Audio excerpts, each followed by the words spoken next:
Lucky, come. Come. Oh, di ba? Galing na yung alaga ko. Oh, galing, oh. Ganun lang, oh. Sit down. Sit. Sit, sit, sit. Sit. Sit down. Oh, di ba? Galing-galing alaga ko. Hello, good afternoon mga ka-Inday Karadong. Ngayon, gagawa tayo ng prosperity ball. Oh, di ba? Para sa paparating na New Year. O, malay natin, yayaman tayo. O, di ba?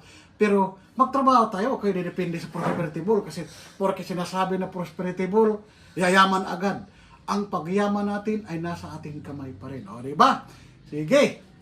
Gagawa tayo ng prosperity ball. Ang gagamitin natin ay may malaking ball, bilog. Kasi pampaswerte daw. Walang katapusan. Daloy ng swerte. Tapos may bulak tayo. Pangatlo, bigas. Tapos 12 itlog.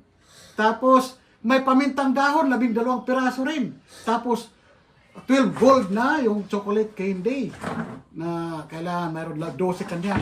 Tapos 8 coins ha. Tapos may ano ka 168 na pera na nakalagay sa ganito ampaw. Ampaw ha.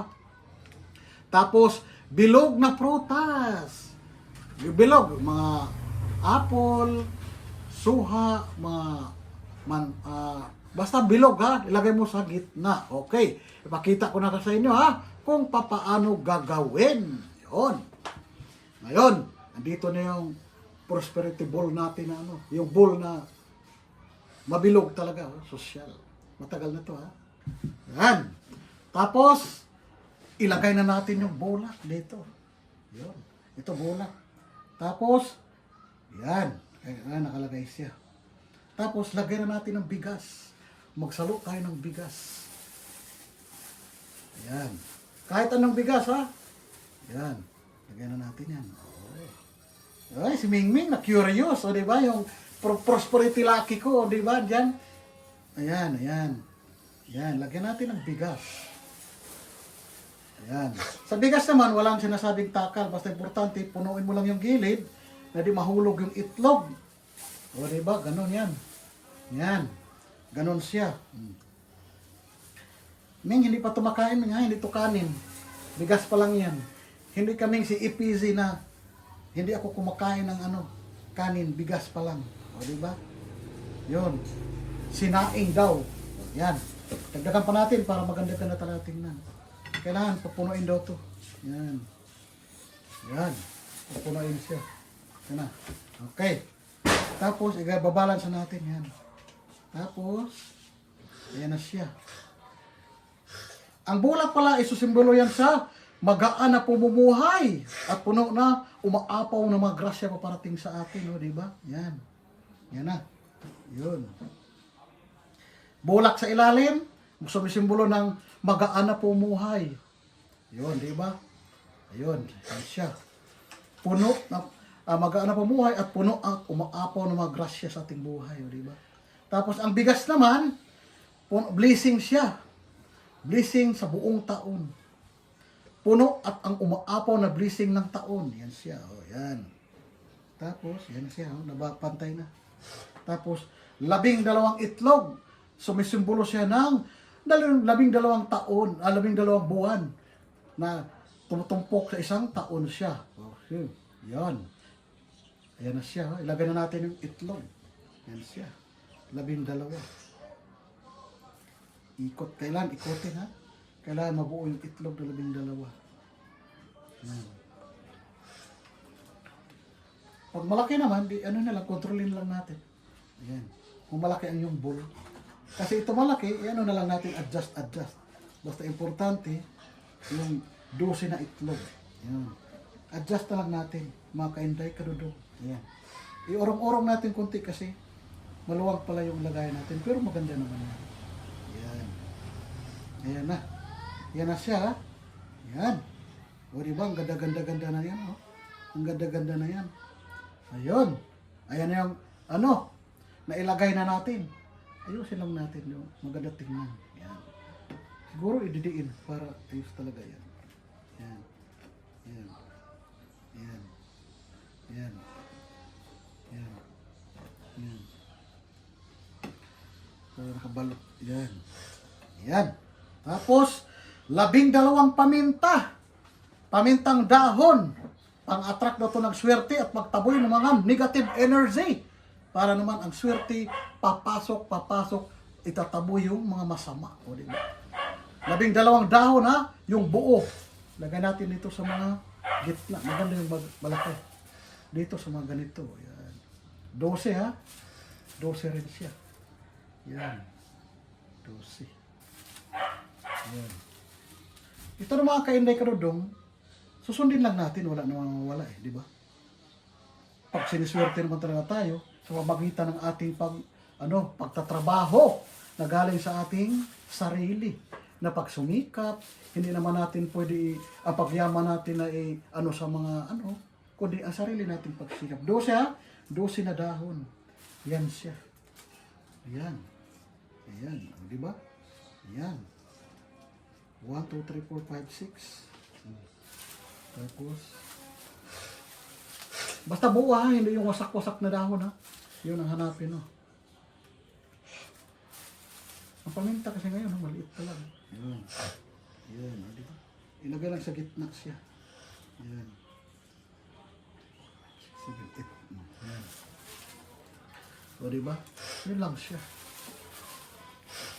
1, 2, 3, 4, 5, 6, 7, 8. Okay. 4 na lang. Yung ibang butas kasi. Yung ibang dahon may butas. Ayan.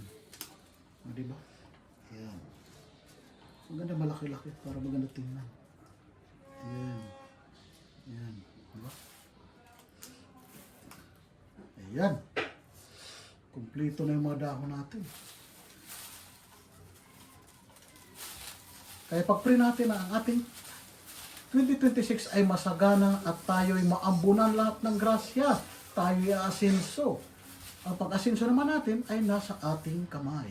Yan, di ba? Ayan. Bilangin na natin kung 12 ba. 1, 2, 3, 4, 5, 6, 7, 8, 9, 10, 11, 12. Tama.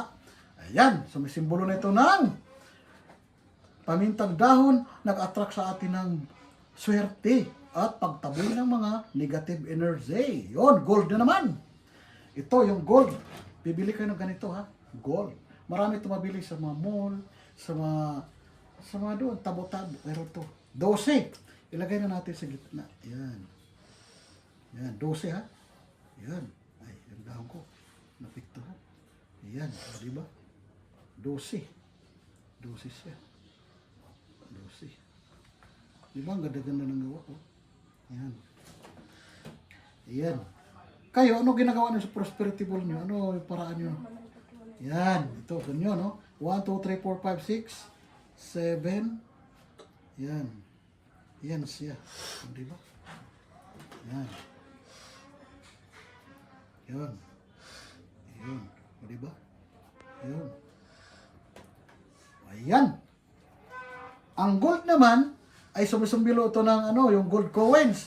Sumusumbilo siya ng good fortune, good health, yun.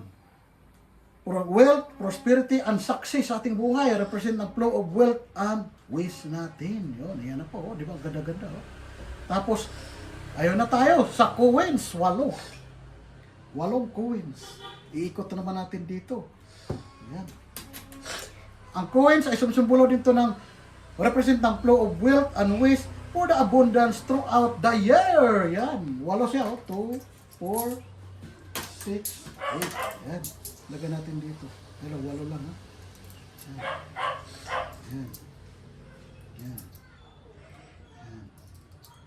Yan. Yan. Yan.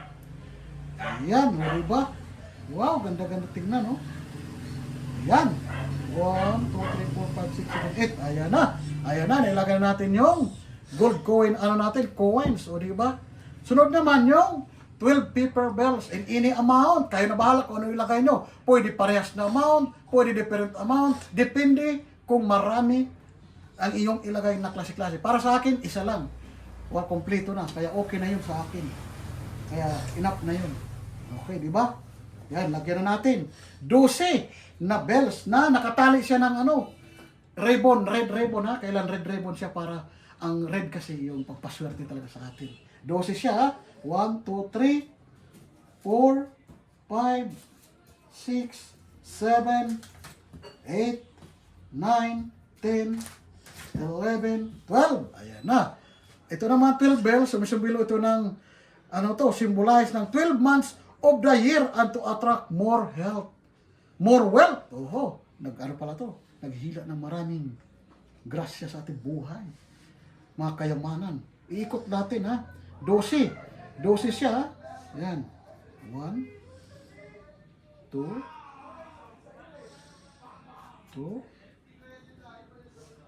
3, 4, 5, 6, 7, 8, 9, 10, 11, 12. Oh, wow, ganda-ganda ng gawa ko, di ba? Yan, oh, nabulaklak na siya, tingkad-tingkad ng kulay. Ayan na talaga. So, sige na. May malaki pala dito na dahon, palitan ko na lang. Palitan ko ulit kasi maliit to. Yan na. Okay na. Yan, palitan ko ha. Kasi maliit to pala nilagay to. 12 lang ha. Mas maganda pala dahon dito. Yan. Palitan ko. Pero di ko nakita. Sorry, di ko nakita yung malaking dahon. Yan, kasi makita talaga. Maganda kasi tingnan yung magandang dahon, malapad. Namili ko na magandang dahon, malapad. Kasi yun talaga pinaka-the best. Yan. Kitang-kita ang swerte. Maitaboy talaga nito ang mga negative energy sa laki ba ng dahon.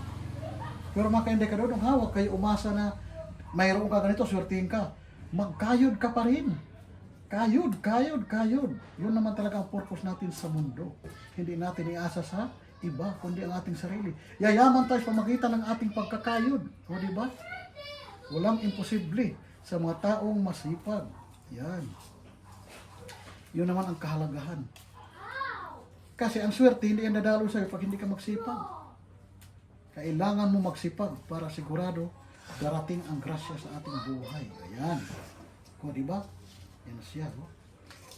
Di ba? Laki. Ganda ng dahon. 1, 2, 3, 4, 5, 6, 7, 8, 9, 10, 11, 12. Okay. Ngayon, dito na tayo sa kabila. Natapos na natin yung paper bills. Ngayon, dito naman tayo. Tingnan natin. Yung ampaw na naman. Lagyan daw natin ng ampaw. 168 ang nito, laman. Bawat isa nito. 168 para tuloy-tuloy ang swerte. Pampaswerte sa negosyo, karer, lakas, nakakahatak ng swerte sa ating buhay. Buong taon. Ito. Gawa ka nito ha. Ilagay natin yan. Dito. Dito yun. Yan. Yan. Yun, ibabalance lang natin. Yan. O diba? Mabalance natin. Yan. Nagpapaswerte. Tapos, huwag kalimutan, may isang prutas, bilog. Kahit anong prutas, basta mayroon kayo, bilog lang. Ako ilagay ko apple. Sosyal na apple. Pula. Para parehas may kulay pula. Ang bilog naman ng prutas ay endless ng success and prosperity at positive energy sa ating mga buhay. Ayan. O diba, ganda-ganda. Lagay na natin. Bango. Ayan. Nasa gitna. Ayan. Nasa gitna siya. O diba, ang ganda na. Ayan. Ayan na siya. Bilog na prutas, prosperity at positive endless success daw at energy sa ating mga buhay. Ayan na. Ganda-ganda. Tignan o. Mga kainday kadudong. Ayan, natapos na. Ayan. Ang prosperity ball ito ng 2026, manifest lang naman. Money, abundance, and good health. Ayan. More success and overflowing na blessings this coming 2026. Oh, wala namang mawala kung gagawa tayo nito. Kaya, ito na, gayahin nyo na. O, ano pa inaantay nyo? Huwag lang mag-asa sa ganito ha. Kailangan magtrabaho. Bye-bye!